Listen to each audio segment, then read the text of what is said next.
Hello everybody, my name is Chris and this is the second origami tutorial on how to make a frog. Now if you haven't seen the first video on how to make a heart, I highly recommend you watch that video first.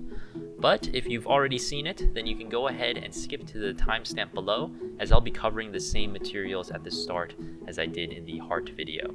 But if you haven't seen the first video, you can go ahead and keep watching, as I'll be covering the history as well as a tutorial on how to make a square. Hello everybody, my name is Chris and today I'll be showing you how to fold some origami. Now, the term origami comes from the Japanese words ori, which means to fold, and kami, which means paper. So when put together, origami, you get to fold paper. So what you'll need today is a sheet of regular sized printer paper. And what we'll do here is we're going to be folding it in such a way that we get a perfect square. So what you'll do is you'll take that bottom left-hand corner and bring it over to the top edge of the paper and fold it diagonally. Now make sure to line it up really carefully, because the closer it is to the edge, the more accurate our square will be. Now after we fold it, we can take a pair of scissors and cut along the edge here to cut away that extra strip. But what I like to do is I like to fold it a few times against that edge, and then I'll just tear it off.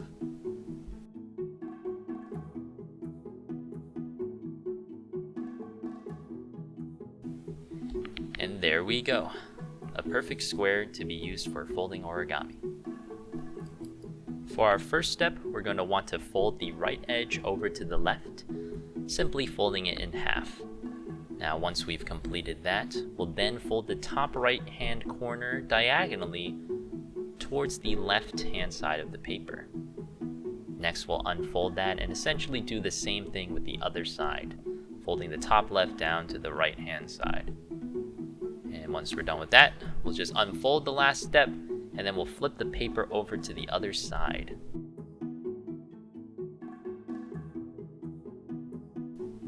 Now we'll fold the top edge down to meet the lower ends of the diagonal creases that we have just created.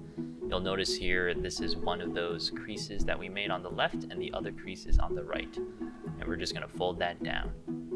Once we finish that, we'll unfold that step and flip the paper over to the other side.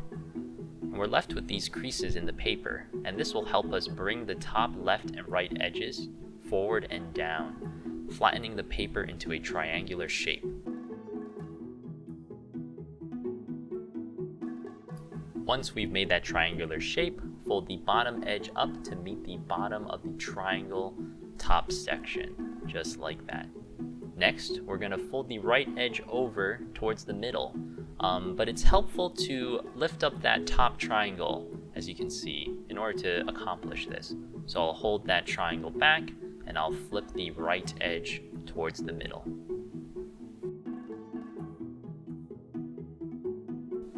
And we'll essentially do the same thing on the left-hand side, and go ahead and lift that top left triangle up just to make it a little bit easier.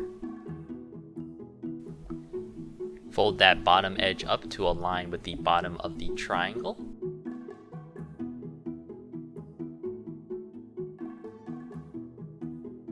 And after that's done, we're going to fold the top left and right corners of the lower flap diagonally inwards and down.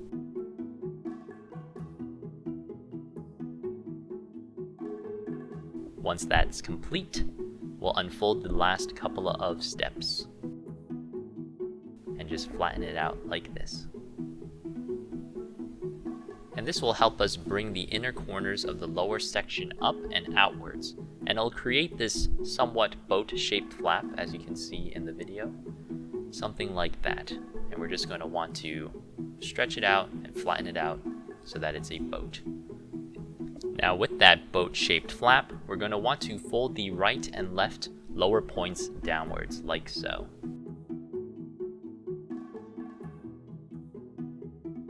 And for our next step, we're going to fold these points diagonally outwards, and these are going to be the frog's back legs.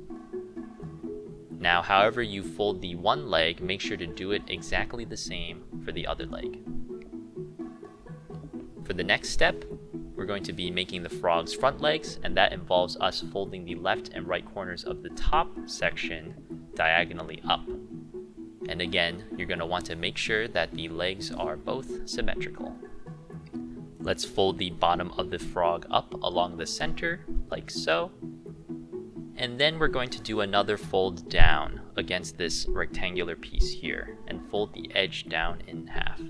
This is going to be our spring for the frog that will help it jump.